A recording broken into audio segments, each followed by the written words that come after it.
তাবলুগাল জিবালা তুলা। তোমরা জমিনের ভিতরে দম্ভ করে বিচরণ করবে না, অহংকার নিয়ে বিচরণ করবে না। ইন্নাকা লান তাখরিকাল আরদা ওয়া লান তাবলুগাল জিবালা তুলা।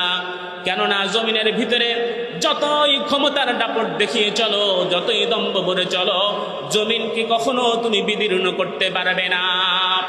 আর তুমি যতই ক্ষমতাবান হও, শক্তিশালী হও, তুমি পাহাড়ের সমতুল্য কখনো হতে পারবে না। এই জন্য নিজের ভিতরে বিনয় এবং নম্রতা অবলম্বন করা। আল্লাহ রাব্বুল আলামিন তার বান্দাদের দ্বিতীয় বৈশিষ্ট্য বর্ণনা করেন, আল্লাযীনা ইয়ামশুনা আলাল আরদি হাওনা ওয়া ইযা খাতাবাহুমুল জাহিলুনা ক্বালু সালামা। ইবাদুর রহমানের দ্বিতীয় নাম্বার বৈশিষ্ট্য হলো, ইবাদুর রহমানের সাথে যখন কোনো মূর্খ তর্কে লিপ্ত হয়, তখন তারা মূর্খ ব্যক্তিদের সাথে তর্কে লিপ্ত হয় না, বরং তারা মূর্খ ব্যক্তিদের সাথে তর্ক না করে এমন শব্দ উচ্চারণ করে বা এমনভাবে কথা বলে যেই কথা বলার দ্বারা তর্কে না জড়িয়ে বরং সেখানে শান্তি বিরাজ করে। প্রশ্ন করতে পারেন, হুজুর মূর্খ কারা?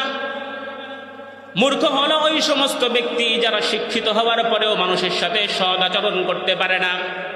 আর শিক্ষিত হলো ওই সমস্ত ব্যক্তি যারা মূর্খ হওয়া সত্ত্বেও মানুষের সাথে সদাচরণ করতে পারে।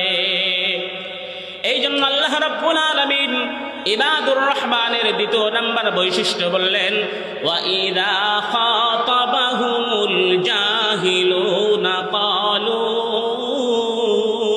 সালাম।